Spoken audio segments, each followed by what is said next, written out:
St. John Bosco is one of the great educators of the last century, really, well, century and a half, and he didn't go to school for it. I think it's really important we remember this. A lot of times we've been looking at our homeschool program. We've been saying, well, how can we do this, right? Well, because a lot of the best educators didn't go to school for it. They just had an intuition for how to do this. And in fact, John Bosco was taught by God how to teach. If we look at Jesus, he's the master teacher, isn't he? Right? And so John Bosco, by his intimacy with the Lord and by being discipled by the Lord and by having a good spiritual director, he learned then how to teach others. And he didn't write much about education, but he wrote one work on education called The Salesian Preventative Method of Education. And I encourage you to look it up. It's really, it's interesting because the education of the time was very much based on corporal punishment, right? And he very much was convinced this is not the way. In fact, it is the gentleness and kindness of God that leads us to conversion. And so he very much saw that by loving the boys in his care as Jesus, that he would bring about far more fruit than if he beat the hell out of them, right? And that indeed was, in fact, his methodology. And he dealt with some very tough street kids. That was his mission. So he grew up, he was very poor in Italy, and he learned to work hard because his father died when he was 2, and his mother was a single mother back in the 19th century, right? And this is a very tough time, Industrial Revolution kind of era just beginning, and Turin's kind of wrecked by this, and so he did not have a lot.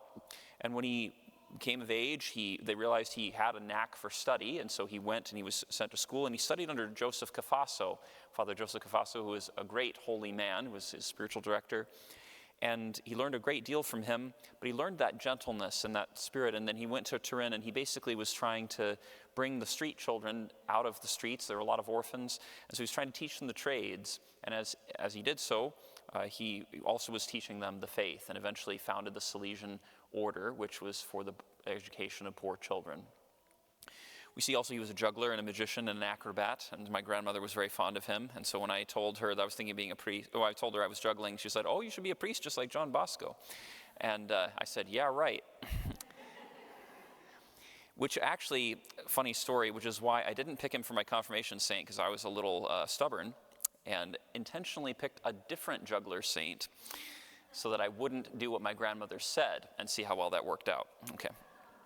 John Bosco has been following me around ever since. Okay? So now I have 2 patrons. We're looking at my St. Vitus, who is my confirmation saint, the patron saint of epileptics and entertainers, which is why I'm a spaz. So there you go.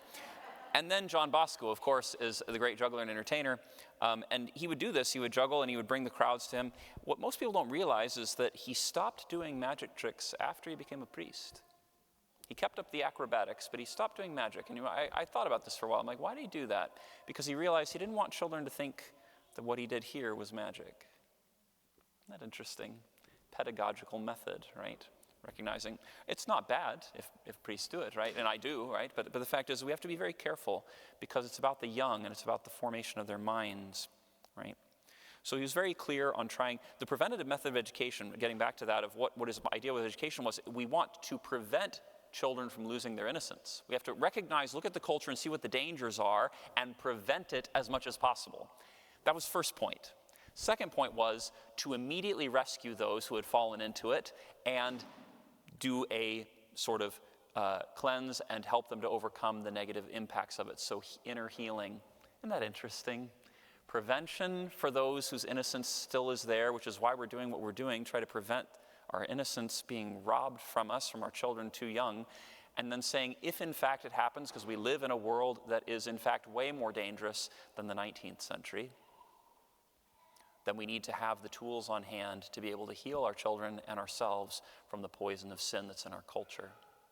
So John Bosco is a great patron saint for us, and I think for our St. Joseph Homeschool program, and this is Catholic Schools Week, which is very appropriate that we're celebrating St. John Bosco in the context of this week, this great educator who didn't write very much about education, didn't have a lot of letters after his name, but was very much a teacher in light of Jesus. He had the child in the midst of him and realized, if I love this child, I will be fulfilling the law of God.